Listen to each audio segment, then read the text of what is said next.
2026ல எந்த தலைவர் வந்தா நல்லா இருக்கும், நாடு நல்லா இருக்கும்னு நினைக்கிறீங்க? டிவிகே வந்தா நல்லா இருக்கும். விஜய் கட்சி வந்தா நல்லா இருக்கும்னு வந்தா நினைக்கிறீங்க. நல்லா எதனால?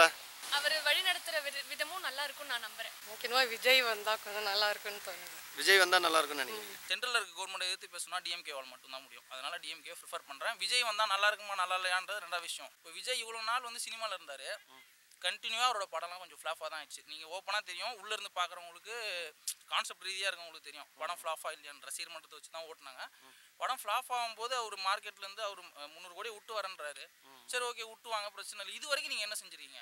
ஏன் ரசிகர் மன்றம் செஞ்சிருக்கீங்க? எல்லாம் வந்து நம்ம விஜய் ரசிகர்கள் அவர் தப்பு சொல்ல முடியாது. அவங்க ஒரு இதுவால் இது பண்ணுறாங்க. கண்டிப்பாக அவங்களுக்கு ஒரு மெச்சூரிட்டி வரும்போது புரியும்.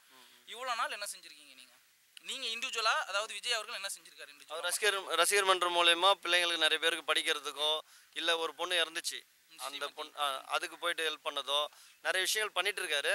இல்லை நம்ம நியூஸ்ல பார்த்தது தான். உங்களுக்கு சிம்பிளாக சொல்கிறேன், ரசிகர் மன்றம்ன்றது வந்து ஆக்சுவலாக ஒரு மார்க்கெட்டிங் டூல். ஓப்பனாக சொல்லணும்னா இதுதான் உண்மை.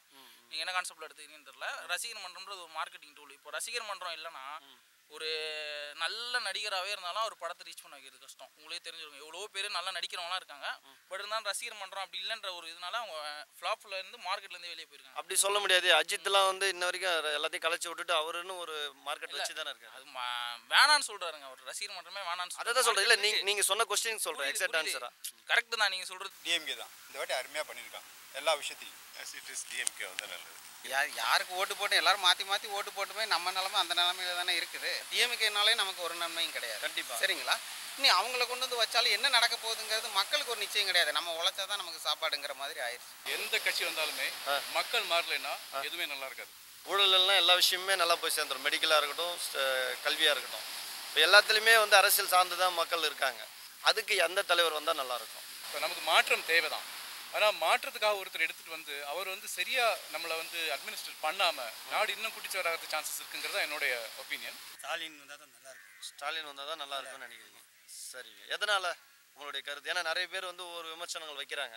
இப்போ நிறைய ஊழல் நடக்குது. 5 வருஷத்துல பிரச்சனை இல்லாமல் இருக்குது. இந்த ஏரியாவில் திருவான்மியூரில் இல்லைன்றீங்களா, இல்லை பொதுவாகவே தமிழ்நாட்டிலே இல்லைன்றீங்களா? எல்லா பக்கம் பிரச்சனை இருக்க தான் சார் செய்யும். சரிங்க. உலகம் பூரா இப்போ பிரச்சனை இருந்துக்கிட்டு தான் இருக்குது. கண்டிப்பாக. அதனால் வந்து தெருக்கு தெரு பிரச்சனை இருக்குது தான், வீட்டுக்கு கூட பிரச்சனை தான் இருக்குது. ஓகே. ஆனால் இருக்கிற யார் நல்லவன்னு பார்க்கும்போது அப்போ இவர் பரவாயில்ல. பிரச்சனை சரி செய்யணும்னு ஒரு எண்ணம் உங்களுக்கு தோணலைங்களா? இப்போ யார் வருங்காலத்தில் வந்தாலும் சரி செய்ய முடியாது சார். முடியாதுன்னு நீங்கள் முடிவுக்கு நான் வந்துட்டீங்க. முடிவுக்கு வந்துட்டேன். பிஜேபி இந்த மாதிரி நார்த்லேருந்து கொடுக்குற ஃபோர்ஸஸ் லைக் டீலிமிட்டேஷன், அப்புறம் ஹிந்தி இம்போசிஷன், நீட்டு இதெல்லாம் எதிர்க்கிற அளவு இங்கே பவர்ஃபுல்லாக தமிழ்நாட்டில் இருக்கிறது டிஎம்கே ஒரு ஆள் தான். இப்போ விஜயோ ஒரு மற்ற சின்ன சின்ன கட்சியோ வந்தால் அவங்களுக்கு, ஏன்னா இவங்க இந்த கட்சியாலே அதை எதிர்த்து ஒன்றும் பண்ண முடியல. ஸோ இவங்க இருக்கிறதே இப்போதைக்கு கொஞ்சம் தமிழ்நாட்டை சேஃப் கார்ட் பண்ணுறதுக்கு ஸ்ட்ராங்காக இருக்கும்னு நினைக்கிறேன். மெயினாக இப்போ லீடிங்கில் இருக்கிறது வந்து விஜய் தான். விஜய். ஸோ சப்போஸ் அவர் வந்துட்டு அவரோட வேலையை விட்டு வராருன்னா ஏதாவது அதில் ஒரு ப்ராஜெக்ட் இருக்கும். ஸோ அந்த ப்ராஜெக்ட்னு வரும்போது அதில் இதை வந்து எல்லாத்தையுமே கரெக்ட் பண்ணி சரி பண்ணி கரெக்டான ஒரு ஆட்சியை நடத்தினாருன்னா ரொம்ப நல்லாயிருக்கும். இப்போ எல்லா கருத்தையும் நீங்கள் கேட்டிருப்பீங்க. மக்களுடைய கருத்தெல்லாம் கமெண்ட் பாக்ஸில் உங்களுடைய கருத்துக்களை தாராளமாக பதிவு பண்ணலாம். உங்களுக்கு பிடிச்சிச்சின்னா லைக் பண்ணுங்கள், ஷேர் பண்ணுங்கள். நான் உங்கள் புருஷோத் நடராஜன் விடைபெறுகிறேன்.